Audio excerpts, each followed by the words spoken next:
माँ पीताम्बरा की इस पावन पवित्र नगरी में आप सभी लोगों का हार्दिक स्वागत है।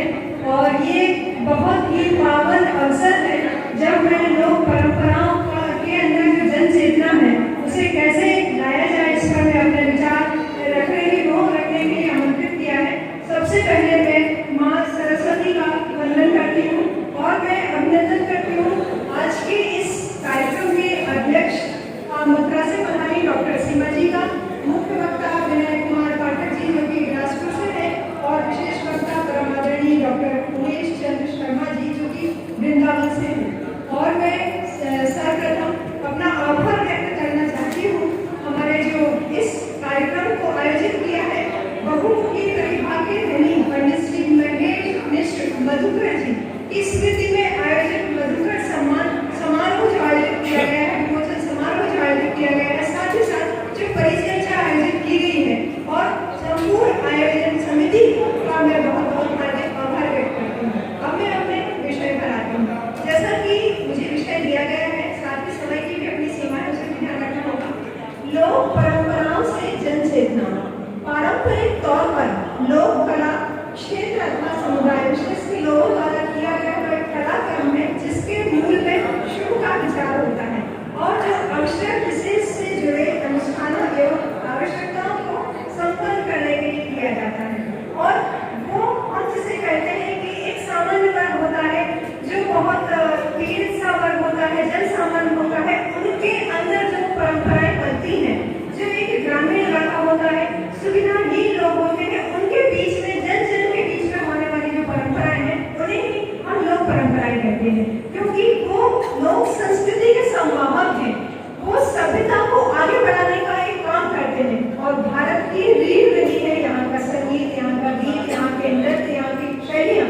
तो आप यदि देखें कि जो जब भी हम सनातन संस्कृति की बात करते हैं और डेफिनेटली हम बात करते हैं उन भारतीय परंपराओं की जिनको हमें जीवित रखना है, जिसके दम पर ही भारत ये स्वप्न फिर से देख रहा है कि हम विश्व गुरु बनेंगे। तो विश्व गुरु बनने से हमें कोई नहीं रोक सकता। सिर्फ जो रोक पा रहा है वो है पाश्चात्य शैली का अंधानुकरण। तो हम उस पाश्चात्य शैली का अंधानुकरण नहीं करते हुए हमारे बच्चों को वो हमारी जो परंपराएं हैं, जो हमारे लोकगीत हैं, जो हमारे संगीत हैं, हमारे पास बहुत सारी जो समृद्धशाली परंपराएं, लोक गायन, लोकवाद उपलब्ध है, उनके लिए हमें अपने बच्चों को उनके बारे में जानकारी देना है और उसकी जानकारी किस तरह से दी जाए, इसके लिए तरह तरह के प्रयास होना चाहिए। आपको अपने लेवल पर प्रयास करना है क्योंकि आप सभी उस वर्ग से आते हैं जहाँ पर आप कुछ करने का मादा रखते हैं।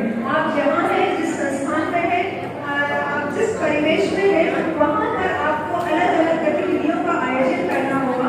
उन आयोजन के द्वारा आपको जानकारी देनी होगी कि हमारे पास जैसे हम देखते हैं कि लोकगीत या लोक नृत्य, जैसे हमारे यहाँ राई एक बहुत ही अच्छा नृत्य है, लेकिन हम जब देख रहे हैं कि आज का युग विज्ञापन का युग है, आज का युग ऐसा युग है कि जहाँ पर हम सिर्फ पैसे कमाने की अंधी होड़ में जुट गए हैं। तो राई को जिस तरह से प्रोजेक्ट किया गया है या बुंदेली गीतों को जिस तरह से प्रोजेक्ट किया गया है, एक अश्लीलता से भर दिया गया है, उन सब को हमें रोकना होगा और हमारी जो समृद्धशाली परंपरा है उसको आगे बढ़ाना होगा।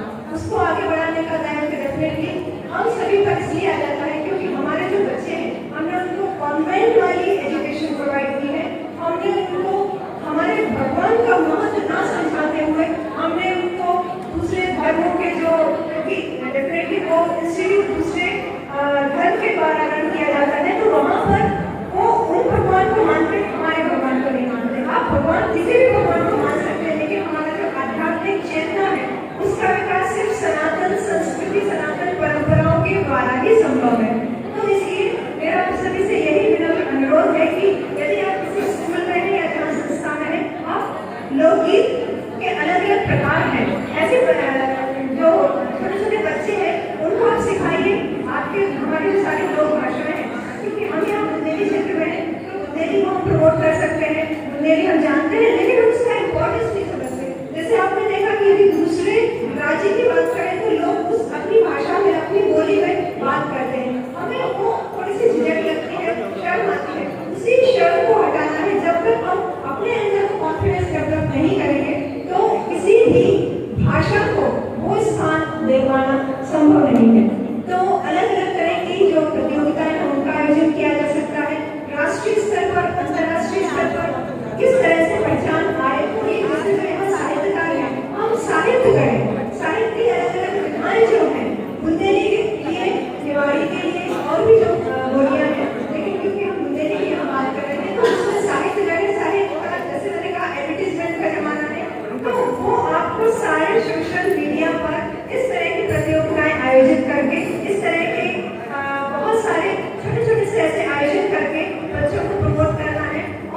बच्चों के अंदर ये बात लानी है कि वो जो कार्य कर रहे हैं या उनके अंदर, जैसे आपने देखा बहुत सारे कुंडली खेल हैं, बहुत सारे कुंडली व्यंजन हैं।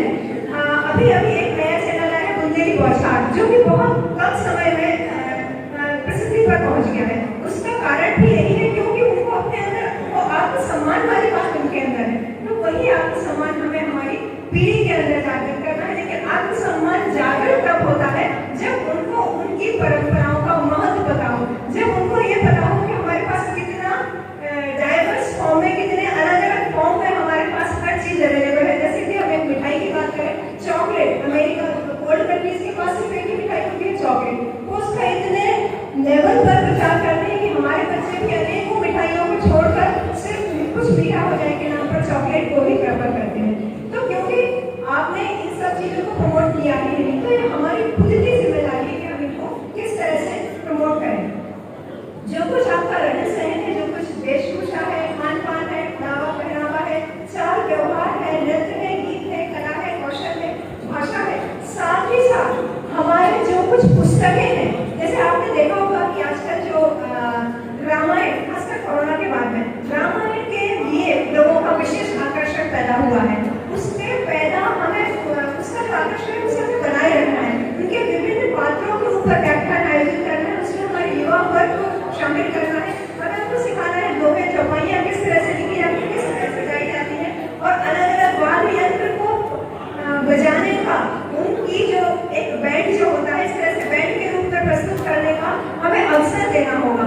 तब वो जानेंगे कि हमारी जो संस्कृति है कितनी घनी संस्कृति है।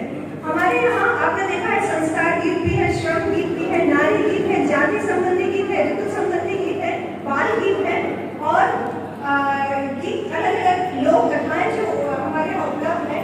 लोक संस्कृति जैसे गजरी, बिरहा, चौमासा, सुहाग, गाड़ी, विदाई, होली, फगुआ, सोहर, बारहमासी, गोविया, दादरा, इतने सारे वैरायटी के गीत हैं। लेकिन हम जब प्रेफर करते हैं, हम जब सुनते हैं या हमारे बच्चे जब सुनते हैं तो उनको एक बार फिल्मी गाने के ध्यान में आते हैं। तो हमें इन सारे गीतों को भी प्रमोट करना होगा। अलग अलग नृत्य जिनकी मैंने बात की, जैसे राई नृत्य, सेरा नृत्य, हिमरियाई नृत्य, कछियाई और मोनिया नृत्य, चुटिया नृत्य, गावला नृत्य, जो अलग अलग तरह के नृत्य। तो क्यों ना हम इस तरह के नृत्य की प्रतियोगिता आयोजित करें कि आज ये वाला नृत्य होगा, उनके करिकुलम में शामिल हो रहा है। NLP 2020 जो है उनके पाठ्यक्रम में शामिल होने जा रहा है, इस वजह से वो चालू हो गया है। तो ये बहुत अच्छा प्रयास है सरकार की तरफ से, शिक्षा विभाग की तरफ से। लेकिन हमारा अपना क्या प्रयास है? हम जहाँ हैं वहाँ अपनी तरफ से वो प्रयास करना चाहिए। उस प्रयास के दम पर ही हमारी परंपराएं जो है वो पल्लवित होंगी। और यही कहकर मैं अपनी वाणी को विराम देती हूँ कि आपको अपना